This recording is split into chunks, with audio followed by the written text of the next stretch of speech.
नमः शिवाय। स्वस्ति श्री गणेशाय नमः। श्री सरस्वत्यै नमः। श्री गुरुभ्यो नमः। शंभो महेश करुणा मयशूलपाणे गौरीपते पशुपते पशुपापनाशी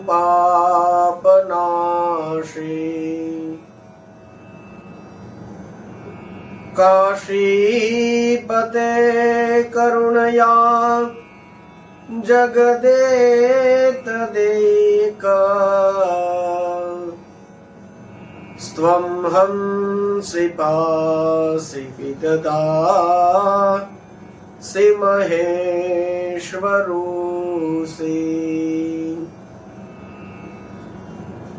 त्वत्तो जगद्भवदिदे वभव स्मरारे त्वय्येव तिष्ठति जगन् मृडविश्वनाथ। त्वय्येव गच्छति लयं जगदेतदीश।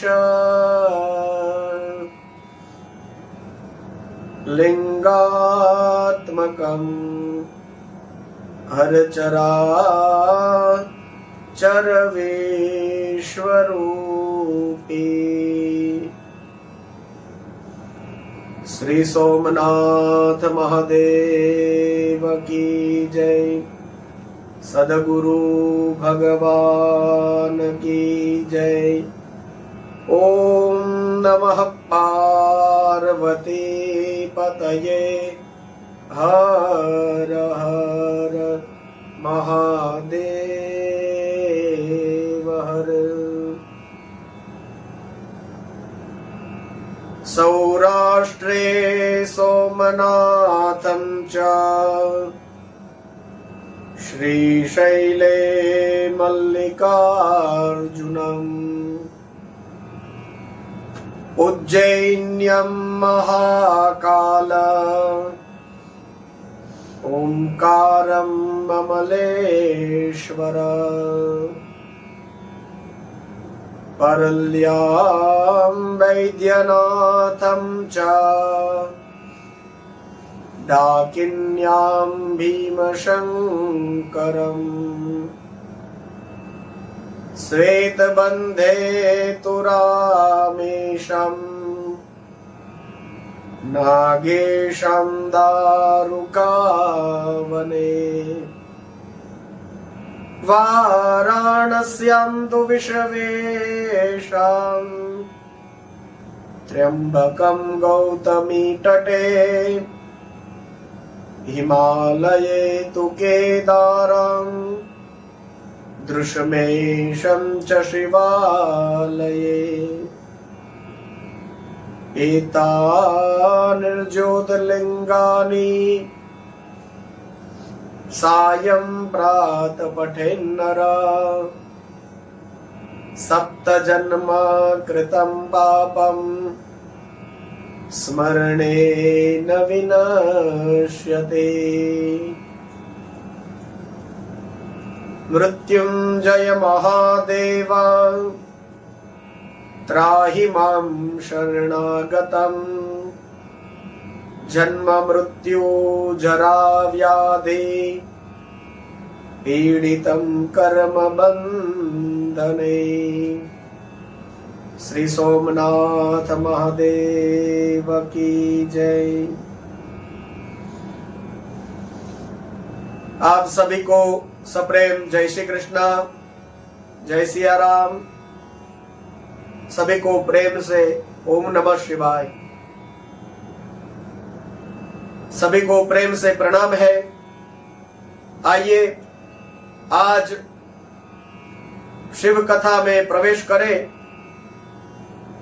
आप सभी को आदर के साथ शिव स्मरण कराता हुआ शिव पुराण की इस विद्येश्वर संहिता में हम लोगों ने जिस प्रकार से प्रारंभ में सुत पुराणी और सौनकादिकों को कथा सुनाते हुए भिन्न भिन्न तीर्थों में भगवान का नाम लेना, स्नान, दान, जप आदि करना, इसकी बात सुत पुराणी ने सौनकादिकों को बताई और हम सबने सुनी। आज फिर से आगे बढ़ रहे हैं और उसमें ऋषि मुनियों ने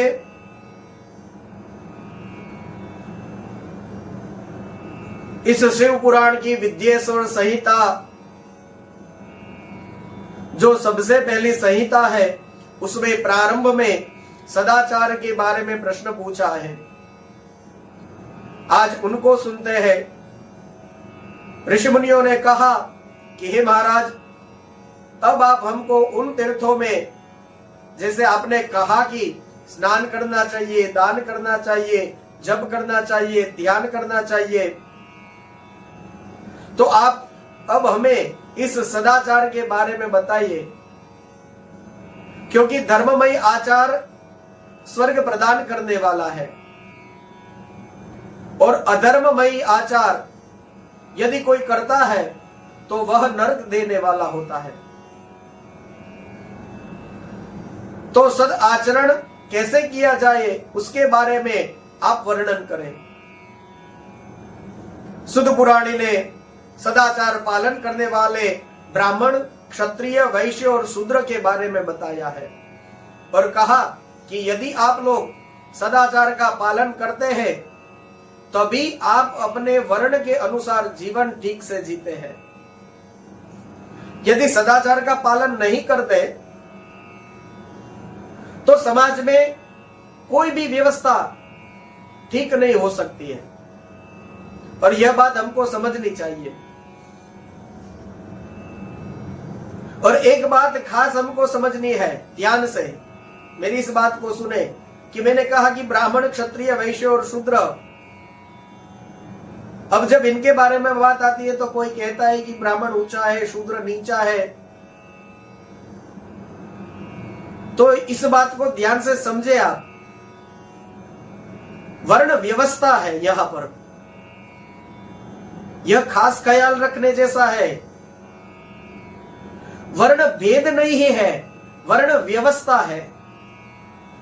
हमारे सनातन धर्म में भेद है ही नहीं इंसानों में, यह व्यवस्था की बात की गई है। यह एक छोटा सा सूत्र है, वर्ण भेद और वर्ण व्यवस्था एक छोटा सा सूत्र है, लेकिन शब्द का अलग प्रयोग करने से उसका अर्थ ही बदल जाता है। तो यहां वर्ण व्यवस्था ऐसा शब्द आता है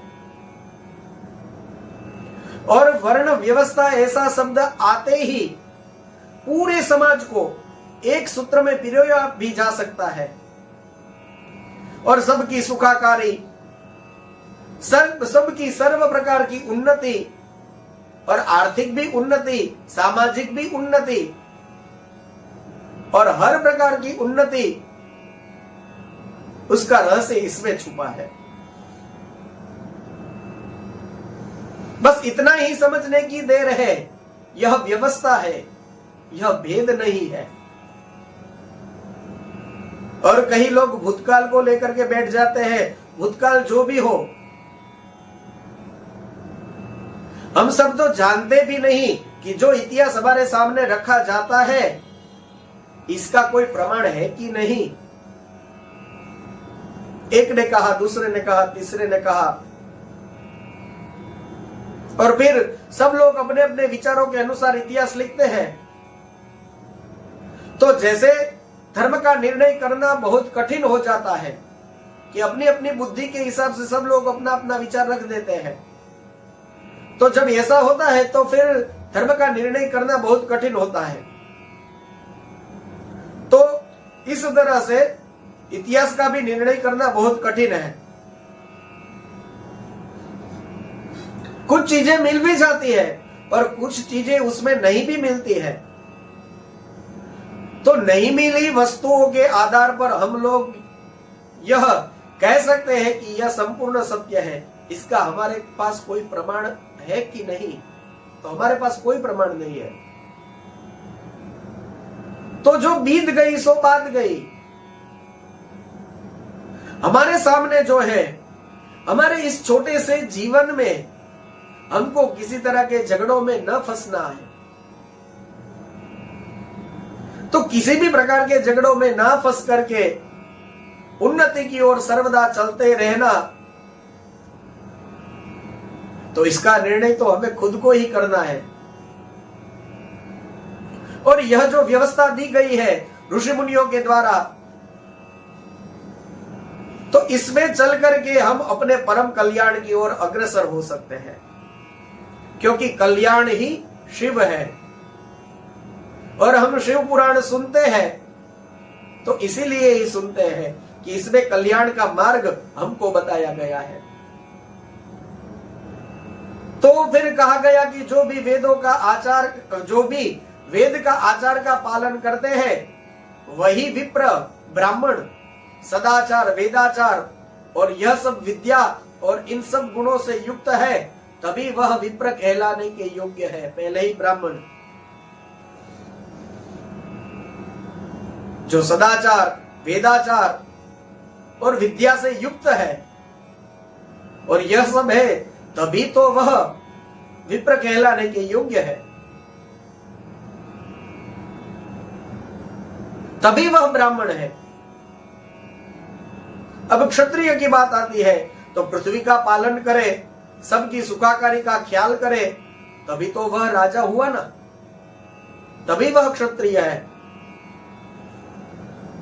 और वैश्य में जो भी धान्य, अनाज आदि वस्तुओं का क्रय विक्रय यानी खरीदना बेचना आदि करते हैं तो वह वैश्य कहे जाते हैं। और दूसरे जो है वह वैश्य अवणिक है। और जो ब्राह्मण, क्षत्रिय, वैश्य की सेवा में रत रहते हैं उन्हें वास्तव में शूद्र कहा जाता है। तो हमारे यहां जो सीधी सादी व्याख्या दी गई,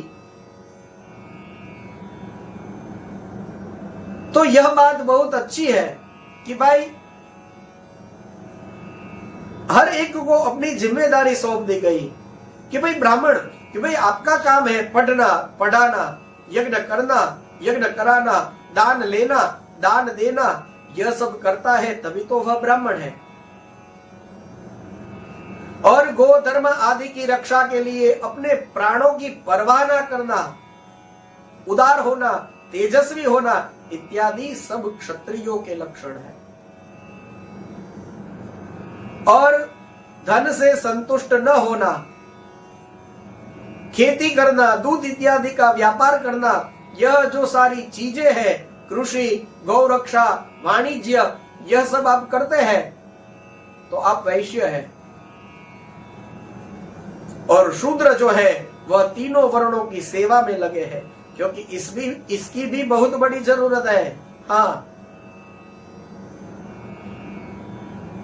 मतलब आखिर में शूद्र और सबसे ऊपर ब्राह्मण।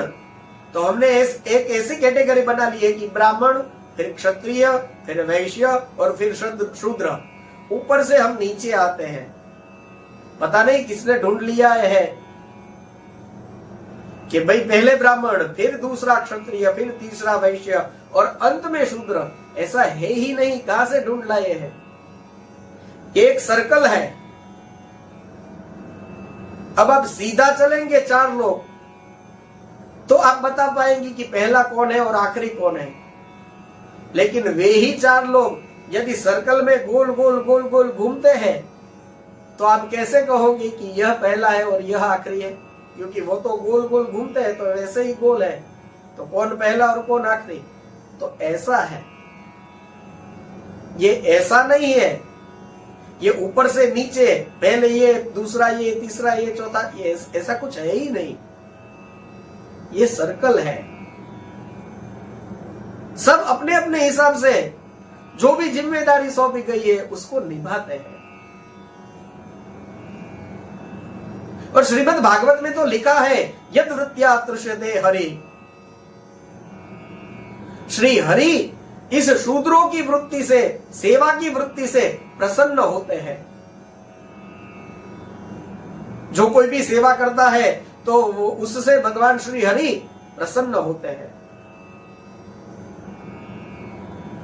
और हमें ऐसा मानने की भूल बिल्कुल भी नहीं करनी है कि शूद्र किसी वर्ण विशेष का, किसी नाम या किसी जाति विशेष यह शब्द है। नहीं, ऐसी बात नहीं है। यहां पे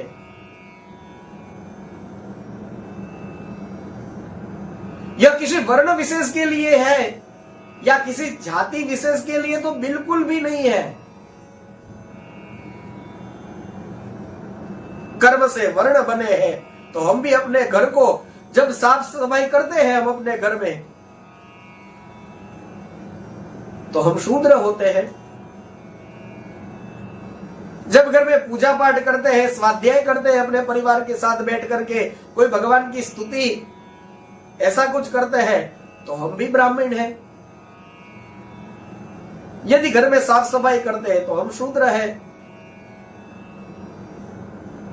यदि हमारे परिवार में कोई संकट आ जाए तो डट कर उसका सामना करते हैं, सबकी रक्षा करते हैं, तो हम भी क्षत्रिय हैं। जब बाजार में खरीदी करने के लिए जाते हैं और वो जो व्यापारी है उसके साथ किसी वस्तु के लिए बार्गेनिंग करते हैं, तो उस समय हम वैश्य होते हैं। तो इस तरह से जिस तरह का हमारा कर्म होता है, तो इस तरह से यह हुआ है।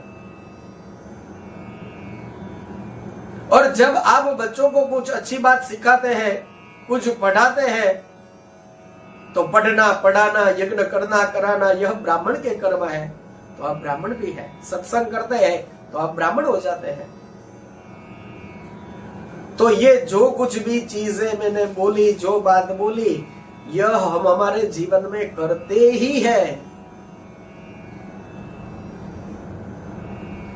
यह व्यवस्थाएं दी गई है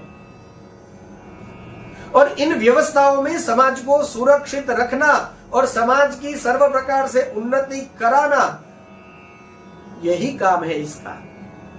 और यही ऋषियों की विचारधारा है। और वे लोग भी यही चाहते थे। तो इसके बाद में फिर इस शौचाचार में कैसे प्रातः काल में स्नान करके फिर भस्म धारण करना, और ब्राह्मणों के लिए तो फिर संध्या वंदन, प्रणव का जप, गायत्री जप करना, यह बहुत महत्व की बात है। और कई पुराणों को हम लोग जब देखते हैं, अक्सर जब भी हमें समय मिलता है तो कोई अलग अलग पुराण खोल करके उनको देखते हैं। देखना ही चाहिए। और आप लोग भी देखते रहिए, हम लोग भी देखते रहते हैं, आप लोग भी देखते रहिए। तो कई पुराणों में प्रातः काल में किसी प्रकार से स्नान, संध्या आदि करना, यह सारे नियम हमको बताए गए हैं। ये सभी को लागू होते हैं कि प्रातः काल में उठ करके पहले हम स्नान करते हैं, देवताओं की पूजा आदि जो कुछ भी हम करते हैं धर्म, तो छोटी छोटी यह बातें बार बार बताने का अर्थ यही है कि हमको इन सब चीजों ने पकड़ रखना है। हमारे इष्ट देव कोई भी हो, हम किसी भी संप्रदाय को मानते हैं, हम किसी भी भगवान को मानते हो, लेकिन जो बेसिक यह बात है उसमें यह सदाचार की जो बात बताई गई है, ये सब में आती ही है। उसमें यही रहता है सब में। न्याय पूर्वक धनोपार्जन करना, यह गृहस्थों के लिए बताया गया है। और अग्निहोत्री आदियों की क्या विधियां है और क्या महिमा है, उनका पूरा वर्णन यहाँ पे किया गया है। दान देना चाहिए, कमाना भी खूब चाहिए, और उसको पूरा पूरा जो है वो आपके अपने पास रखने के लिए नहीं है। कमाना चाहिए ज्यादा, लेकिन जितना कमाया हम ऐसा मानते हैं कि हमारे पास जो भी धन है वह सब हमारा है, ऐसा है नहीं।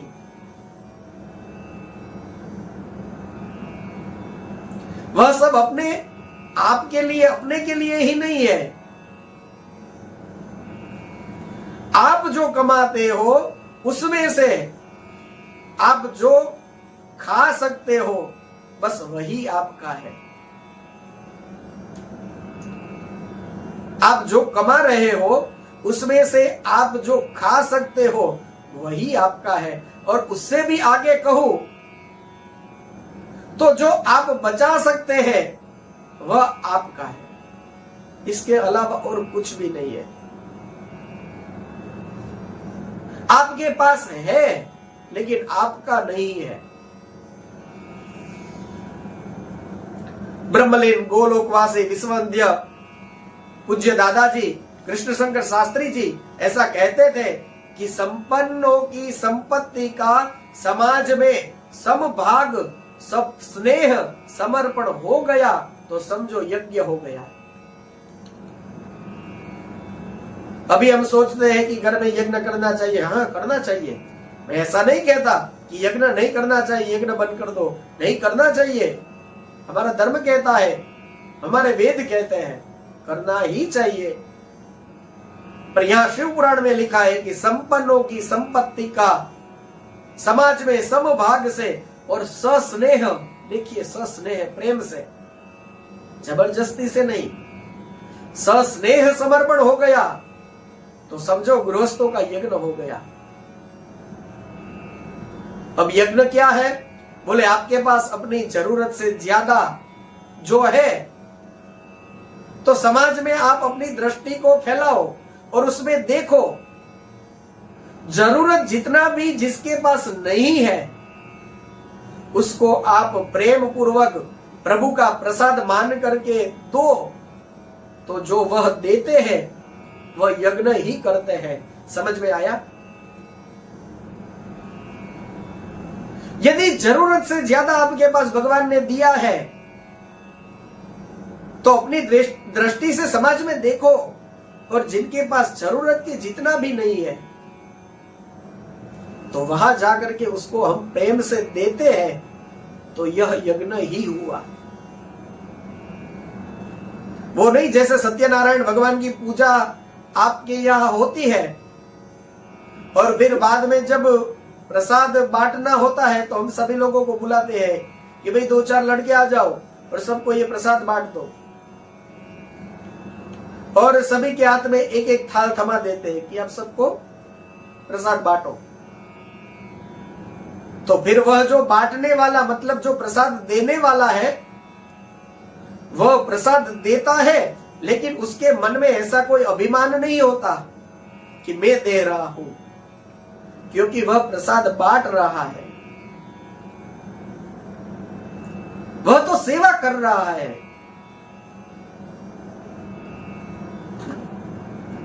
तो इस तरह से देने वाले में अभिमान नहीं आता और लेने वाले में कोई हीन भाव भी नहीं आता। कई तो लोग ऐसे भी होते हैं कथाओं में कि भाई वो प्रसाद अच्छा है तो दूसरी बार भी दोनों हाथ ऐसे रख देते कि और दो। हाँ, प्रसाद मांग करके लेना चाहिए, ऐसी कोई बात नहीं है। तो जो लेने वाला है उसको कोई हीन भाव नहीं होता। देने वाला और लेने वाला दोनों, ना ही कोई इंफीरियरिटी कॉम्प्लेक्स, ना ही देने वाले को कोई सुपीरियरिटी कॉम्प्लेक्स। देने वाला अभिमान में नहीं है और लेने वाला हीनता में नहीं है। और दूसरी एक बात कि उसमें से छोटा सा भी कण हम गिरने नहीं देते। प्रसाद का एक भी कण व्यर्थ नहीं जाना चाहिए। उसका पूरा पूरा उपयोग करना चाहिए। और इसमें सर्वोत्तम सबसे अच्छी बात कौन सी है जानते हैं? जो बांटने वाला है, मतलब जो देने वाला है ना प्रसाद, वो सबको बांट दे और बाद में कुछ बचे तो फिर उसमें से थोड़ा सा लेता है। ऐसा नहीं कि वो पहले लेता है कि भाई बाद में बचे या ना बचे, कोई दो हाथ रख दे, दो बार ले ले, तो ऐसा नहीं करता वो कि भाई मैं पहले प्रसाद ले लूं और बाद में बांटू। नहीं, पहले वो बांटता है और फिर कुछ बाद में बच जाए तो उसमें से थोड़ा प्रसाद ले लेता है, वो पहले नहीं खा लेता।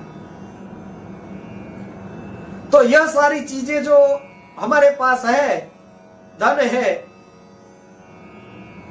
तो अन्न है, वस्त्र आदि है, यह सब चीजों के साथ आप यह बात लगा सकते हैं।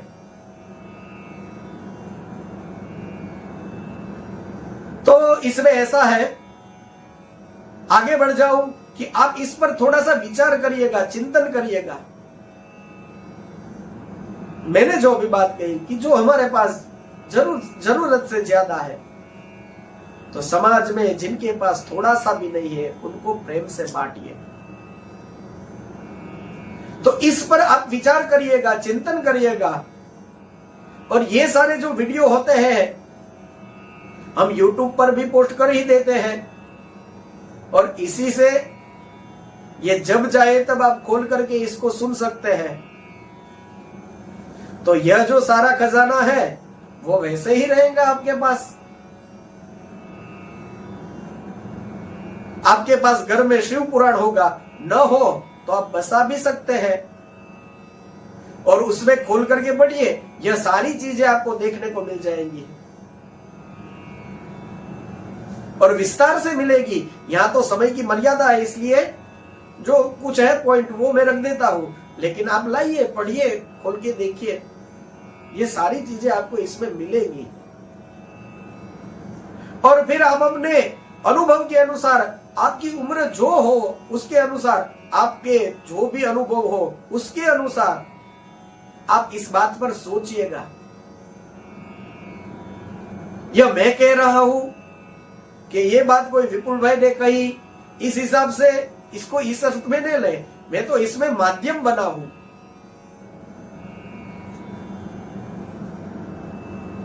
तो मैं इसका माध्यम बना कि इसमें जो लिखा है यह बात आप तक पहुंचे। तो इसमें बीच में आने की कोई बात ही नहीं है, यह स्वयं व्यास जी ने सब लिखा है। अपनी अकल के अनुसार थोड़ा थोड़ा आपकी सेवा में मैं रखने का प्रयत्न करता हूं। मतलब मैंने कहा है, मैंने, ऐसी कोई बात नहीं है, ये मेरा नहीं है, ये व्यास जी ने लिखा है और मेरी अकल के हिसाब से मैं आपके सामने इसको रख रहा हूं, आपकी सेवा में रख रहा हूं। तो बस इतनी सी बात है। श्रावण है, श्रवण करने का सबको मन है, और तो कोई एक बाचेगा और सब लोग सुनेंगे, लेकिन इसका अर्थ यह नहीं है कि इसमें अपनी अकल से कुछ, यह आपके शिव पुराण में लिखा ही है। गीता प्रेस गोरखपुर में बहुत अच्छे अच्छे शिव पुराण छप करके निकलते हैं, गुजराती में है, हिंदी भाषा में है, अन्य अन्य भाषाओं में भी होते होंगे। आपको अच्छा लगे तो आप उसको अपने घर में बसाइए। इन पुराणों में यह सारी बातें लिखी है। जितना आपको अच्छा लगे, और बाद में तो हम कहीं कहीं समझाने के लिए कुछ व्यावहारिक उदाहरण भी रख देते हैं, लेकिन लगभग सारी जो बातें हैं इसमें लिखी है और वही मैं आपके सामने रख रहा हूं। बस उसका आप अध्ययन, स्वाध्याय करें और आप उसका आनंद लें। और जरूर, जैसे हमारी कल बात हुई कि श्रवण करें, फिर अच्छा जो भी लगे, जो बात अच्छी लगी हो आपको, तो फिर उसका कीर्तन भी करें। और सबसे अच्छा होगा आपको जब समय मिले तो इसमें से कौन ऐसी बात थी जो आपके पल्ले पड़ी है, इसमें से कौन ऐसी बात थी जो आपको अच्छी लगती है और आप अपने जीवन में इसका आचरण कर सकते हैं, उस पर पहले विचार करिए और फिर सत्य लगे आपको, ठीक लगे आपको बात, तो फिर उस पर आचरण करने की चेष्टा भी करें।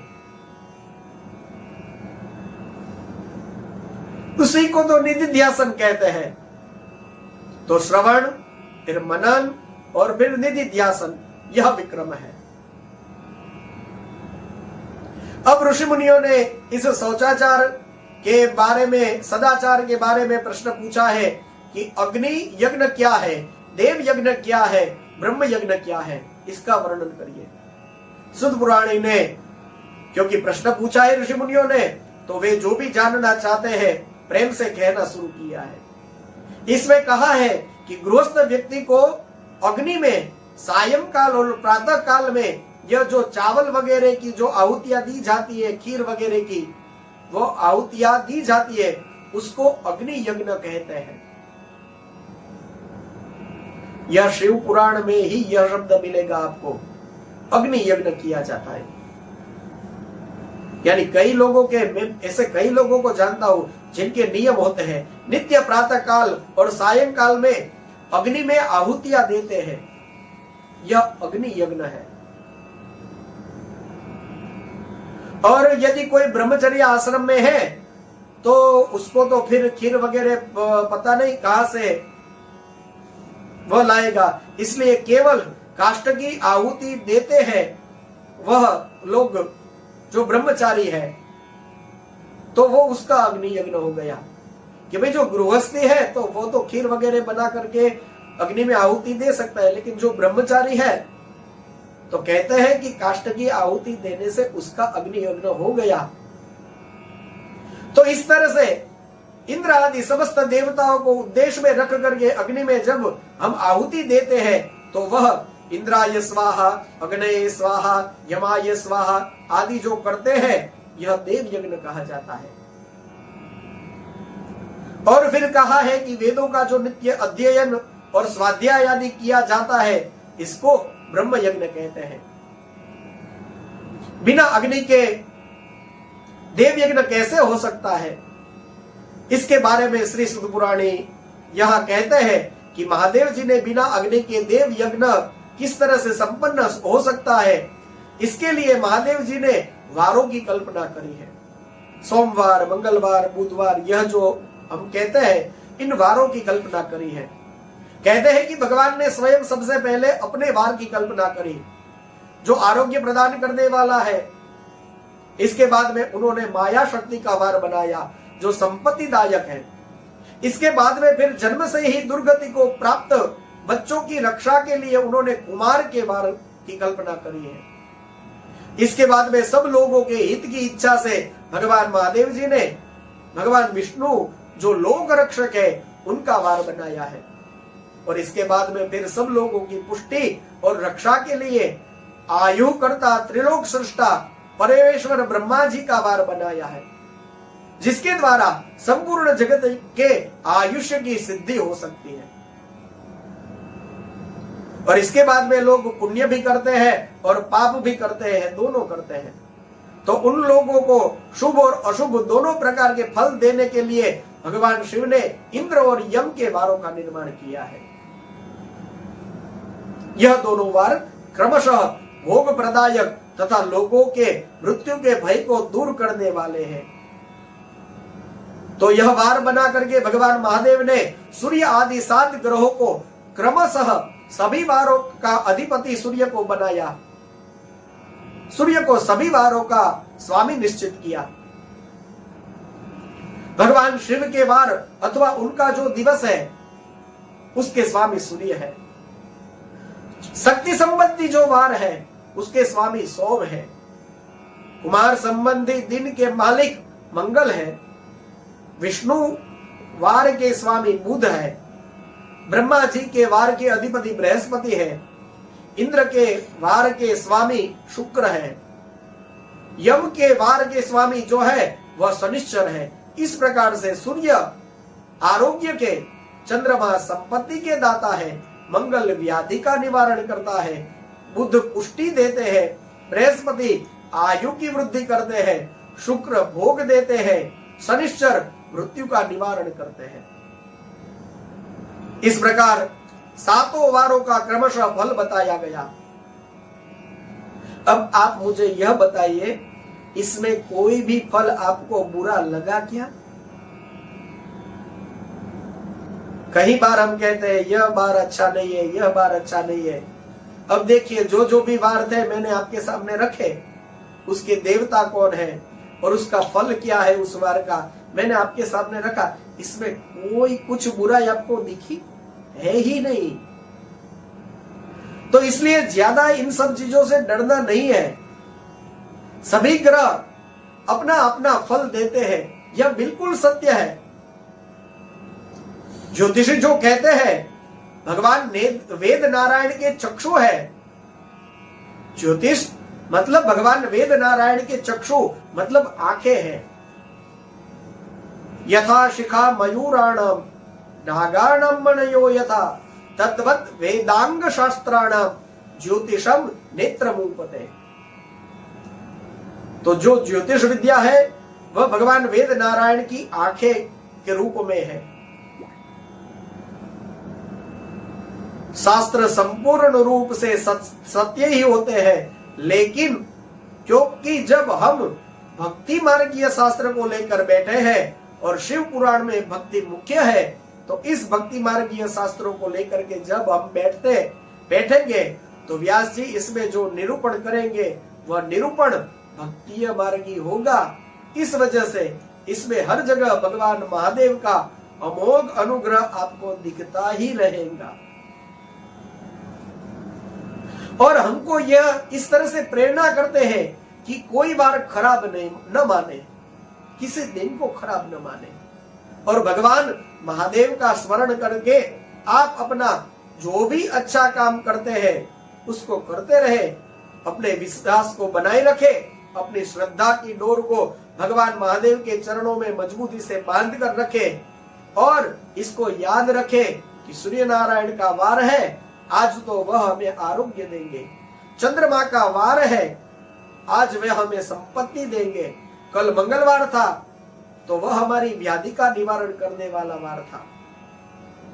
बुधवार था कल तो वह हमें पुष्टि देने वाला था। आज बृहस्पति है तो वह हमारे आयुष्य की वृद्धि करने वाला है। तो इस तरह से सभी कुछ अच्छा ही फल बताया गया है। अब इसके बाद में कहते हैं कि अन्य देवताओं की पूजा करेंगे तो भी फल तो आपको शिव जी ही देंगे। आप किसी भी देवताओं की पूजा करें, फल तो आपको शिव जी ही देंगे। यह शिव पुराण में यहाँ पे लिखा हुआ है। कहा कि देवताओं की प्रसन्नता के लिए 5 प्रकार की पूजा पद्धतियां बताई गई है। कहते हैं देवताओं के मंत्र का जप करना यह पहला प्रकार है, उनके लिए होम करना यह दूसरा प्रकार है, फिर दान करना यह तीसरा प्रकार है। दान करना उसमें उसी देवताओं के निमित्त दान करना, यानी आप दे रहे हैं किसी ब्राह्मण को या शिव मंदिर को, पुजारी को, लेकिन जब आप देंगे तो उसको बोलना है शिवार्पणमस्तु। आप दे ब्राह्मण को या पुजारी को या किसी को भी आप जब देते हैं तो जिस देवता के निमित्त आप देते हैं, मतलब कि भगवान कृष्ण के, राम के मंदिर में, विष्णु भगवान के मंदिर में जाते हो और वहां जाके कुछ दान करते हो, तो तब आपको बोलना है कृष्णार्पणमस्तु। यदि देवी मां के मंदिर में जाते हो तो इस तरह से, यानी दान तो किसी मनुष्य को ही देना है, लेकिन जब देते हैं जरूरतमंदों को या फिर किसी पुजारी को या फिर किसी ब्राह्मणों को, तो तब आप जिस देवता के प्रति आस्था श्रद्धा रखते हैं तो उसका नाम बोल के अर्पण करना है, क्योंकि भगवान सर्वत्र है, सर्वदा है, भगवान सब में है। तो यह शिव तत्व है। हमने कल भी देखा था स्थावर जंगम सर्व रूपों में केवल महादेव ही महादेव है। तो आप किसी कुत्ते को भी कुछ खिलाते हो या किसी गाय को कुछ खिलाते हो तो वह शिव ही है। यदि आपने गाय को घास खिलाया तो यह शैव परंपरा हो गई। वह भी शिवार्पणमस्तु बोल करके गाय को खिलाओ, क्योंकि इस गाय के रूप में सामने शिव ही खड़े हैं। तो भगवान शिव को ही अर्पण करते हैं या भगवान विष्णु को, कृष्ण को, राम को ही अर्पण करते हैं। इस भाव से जब किसी को कुछ भी हम दान करते हैं तो ऐसे ही बोलना चाहिए, कृष्णार्पणमस्तु, शिवार्पणमस्तु। गाय को चारा डाल दिया मतलब भगवान शिव की पूजा हो गई। और यह ऐसे शिव है जिनका अभिषेक जल से नहीं होता। इनको चारा डाल दिया, इनकी थोड़ी सी सेवा कर दी, मतलब वृक्ष के रूप में भी शिव जी है। मैंने कहा था वैसे ही कल हमने देखा था कि कोई भी वृक्ष है, आपने उसको पानी सींचोगे तो यह उसके लिए सेवा ही हो गई। मतलब वृक्ष के अंदर भी आप जल डालते हो तो वह भी शिव ही है, तो मानो शिव का अभिषेक ही हो गया। ऐसा है हमारा सनातन धर्म।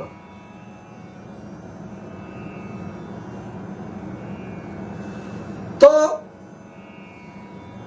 यहां दान करना यह लिखा है तो इसका अर्थ है कि तत्त देवताओं के लिए दान करना, और यह उन देवताओं की पूजा ही है। तो यह तीसरा प्रकार हो गया। तो जप है, होम है, तीसरा प्रकार है दान करना, फिर उनके लिए तपस्या करना, यह चौथा प्रकार है। उपवास किया इत्यादि जो कुछ नियम का पालन किया, चातुर्मास्य चल रहा है और फिर यह श्रावण मास भी है। तो कई लोग ऐसे होते हैं जो इन दिनों में खूब तपस्या करते हैं, अपनी तरफ से उनसे जो बन पड़े बहुत कष्ट सहते हैं लोग। कई लोग इस तरह से उपवास करते हैं, भूखे रहते हैं कि हम सुन जाए तो हमको भी लगे भाई इतना क्या जरूरी है। गजब की तपस्या करते हैं। तो इस वजह से वैसे लोगों को तो आदत नहीं होती, जैसे वो तपस्वी लोग तपस्या तब करते हैं तो वैसी आदत तो हम लोगों को नहीं होती। लेकिन हमसे जो हो सके उतना अपना शरीर को उस तपस्या के मार्ग पे हम ले जाए तो वह तप ही है। और आप जो तप करते हैं, तपस्या करते हैं, तो तपस्वी लोग अपनी तपस्या किसी को कहते नहीं, हम लोग कहते फिरते हैं। यदि किसी के घर जाएंगे कहेंगे कि अब ये खाओगे, नहीं नहीं अभी तो श्रावण महीना चल रहा है, मैं तो श्रावण महीना रहता हूं। अपनी तपस्या किसी को मत बताइए, आप जो भी करें। तपस्वी लोग भी नहीं बताते हैं, आप क्यों बता रहे हो और किसको बता रहे हो? जिसको जानना है वह तो अपने आप जान लेगा, आप कुछ करोगे तो जो तपस्वी लोग कहते हैं वह अपना तप दिखाते नहीं, बोलते नहीं, लेकिन फिर भी उनके अंदर वो तप का प्रभाव कुछ ना कुछ हमको दिखाई दिया जाता है। और ऐसा प्रभाव आप देखें तो फिर आपकी अपनी श्रद्धा भी बड़ी मजबूत हो जाती है। इसलिए मंदिरों में जाकर के भगवान का दर्शन तो करिए ही, लेकिन भगवान का जो दर्शन करते हैं उनके भी दर्शन करिए, मतलब भगवान के भक्तों के भी दर्शन करने चाहिए। और भगवान के भक्त जो ऐसे हैं तपस्या करने वाले, इनके साथ आप बैठिए, कुछ सत्संग करिए और बड़े आदर के साथ पूछिए कि आप ये कैसे कर सकते हैं, कर लेते हैं, जरा मुझे भी बताइए। और फिर वो जो जवाब देगा और आप सुनेंगे तो इसके द्वारा फिर देखिए आपकी भक्ति भी कैसे चमकती है। और क्योंकि सब लोग आप सुनने वाले आस्तिक लोग और भगवान के भक्त ही है, तो आप जब यह सारी बातें, क्योंकि वो तपस्या के मार्ग में ऐसा चल चुका है, तो उसके जो भगवान के अनुभव होंगे वो आपको बताएगा। तो वो जब अपने अनुभव बताएगा तो आपको बड़ी प्रसन्नता होगी और आपकी भी भक्ति बहुत बढ़ेगी। तो यह बात है। और कोई वेदी पर प्रतिमा में, अग्नि में अथवा ब्राह्मण शरीर में आराध्य देवता की भावना करके 16 प्रकार से उनकी पूजा और आराधना करते हैं, यह 5वां प्रकार है। तो जप करना, होम करना, दान देना, तपस्या करना और ढंग से षोडशोपचार आदि उपचारों से पूजा करना आदि आदि, यह 5 प्रकार है। तो इस तरह से भगवान की 5 प्रकार से पूजा करी जाए, नैवेद्य आदि धराया जाए। और एक बहुत अच्छी बात इस शिव पुराण में लिखी है, और इसको कहने की लालच में रोक नहीं सकता। इसको बता करके फिर आगे चलते हैं, हम 14वें अध्याय की ओर बढ़ेंगे। कहते हैं कोई भी मनुष्य निर्धन भी होगा और समाज में कोई मनुष्य धनवान भी होगा। अब दोनों प्रकार के लोग संसार में हैं, निर्धन भी होते हैं और धनवान भी होते हैं। तो इन दोनों के लिए भगवान की आराधना की पद्धति एक समान नहीं हो सकती है।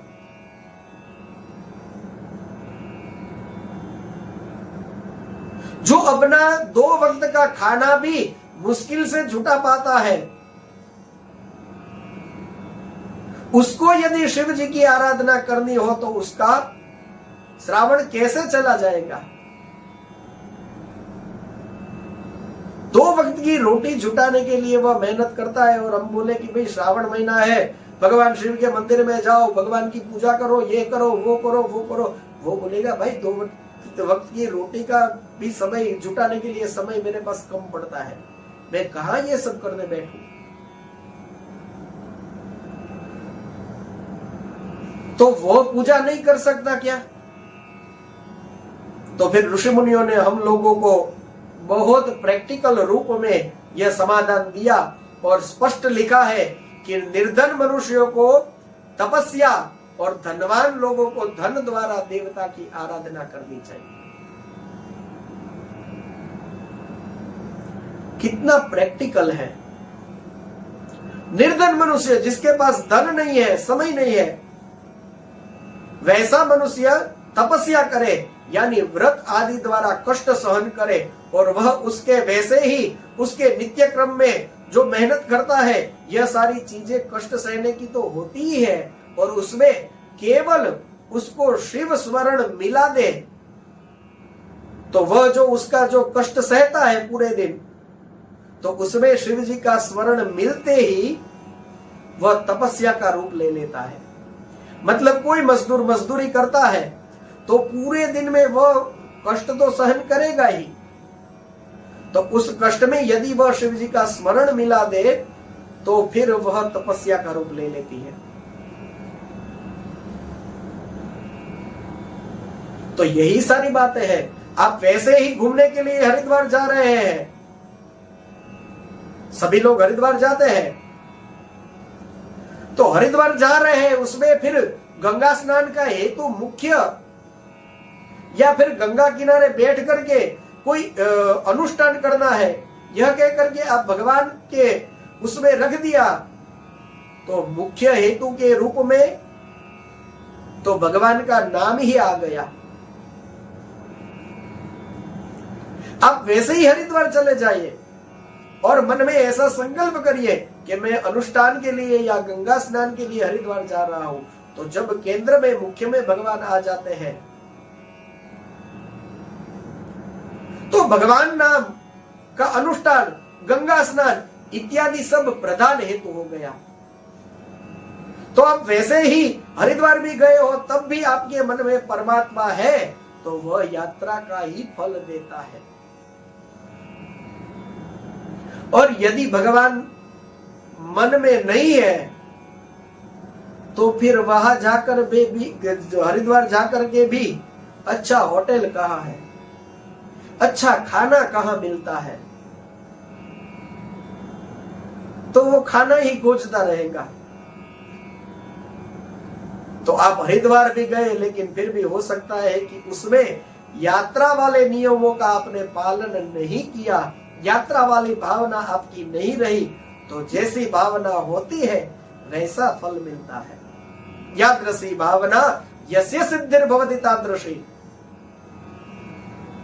यह बात बहुत महत्व की है।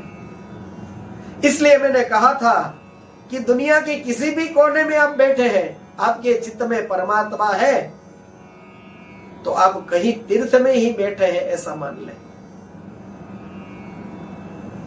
क्योंकि सबसे बड़ा तीर्थ तो भगवान ही है। और यदि आपके मन में भगवान है तो आपका मन भी, आप जहां बैठे हो वह तीर्थ ही है। तो इस तरह से जो मनुष्य निर्धन है, तो यह नहीं समझना चाहिए कि केवल धन के द्वारा ही पूजा होती है। वे जो भी कष्ट सहन करते हैं, वो जो भी तपस्या करते हैं, उसमें भगवान को आगे रखे तो वह तपस्या है, वह उनकी शिव आराधना है। धनवान है, उसको धन द्वारा देवताओं की, यह नहीं कि वह फिर केवल उपवास कर ले। उसको ठाकुर जी ने दिया है तो उसका कुछ उसको सदुपयोग करना चाहिए। कहीं शिवालय में दृष्टि पड़ गई, कुछ काम कराने की जरूरत है, ठाकुर जी ने दिया है तो जेब में हाथ जाना चाहिए। कहीं पर कोई सेवा अधूरी है तो वहां पे जाना चाहिए। आपकी शक्ति के अनुसार जब सूरज निकलता है तो आधी पृथ्वी का अंधेरा दूर हो जाता है, और जब छोटा सा दिया जलता है तो वह आधे फुट को प्रकाशमय करता है। सूरज आधी पृथ्वी को प्रकाशित करता है और एक दिया आधे फुट की जगह में प्रकाश फैलाता है।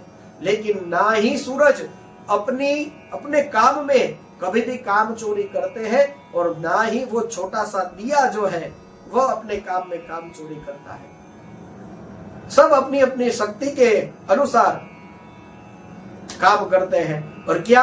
प्रकाश फैलाने का। तो हमको भी काम यही करना है, प्रकाश फैलाने का।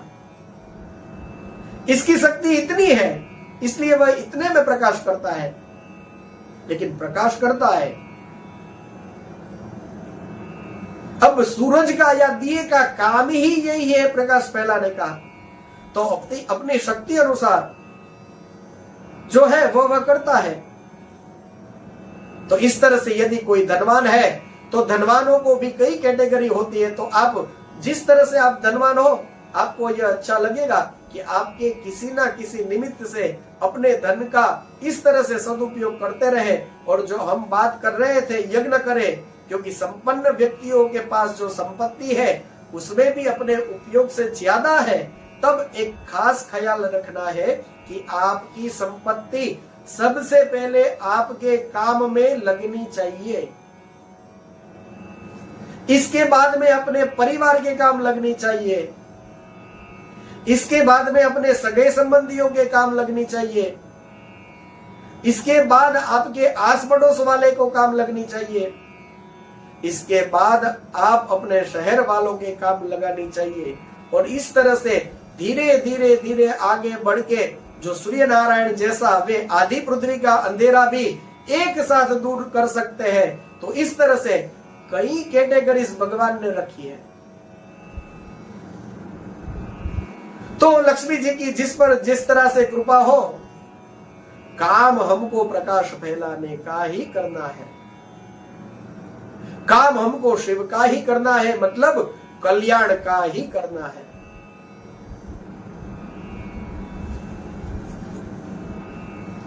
और यह करने से आप देखते हैं कि खाने में जितना मजा नहीं आता उतना खिलाने में आता है। तो खुद खाने में, खुद अपने उपयोग में लेने में उस धन का जितना आनंद नहीं है, उतना किसी को दे करके आनंद आता है।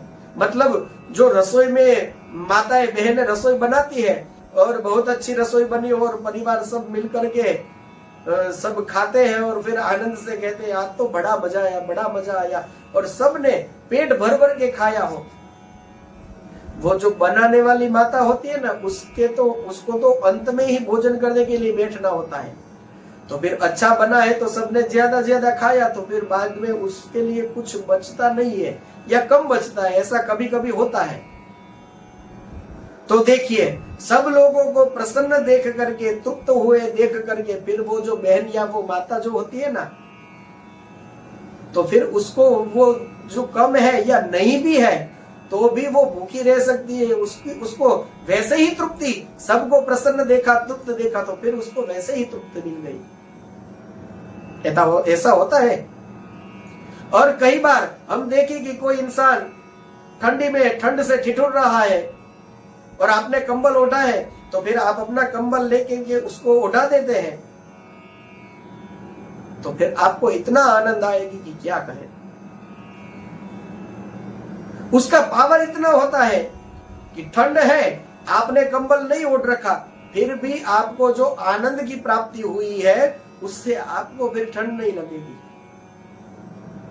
तो यहां शिव पुराण में बताया, निर्धन है वह व्रत आदि करे, उस तरह से कष्ट सहे और शिव आराधना करे। और जो धनवान है उसको अपना धन लगा करके शिव आराधना करनी चाहिए, लेकिन शिव आराधना सबको करनी चाहिए, यह मुख्य संदेश है।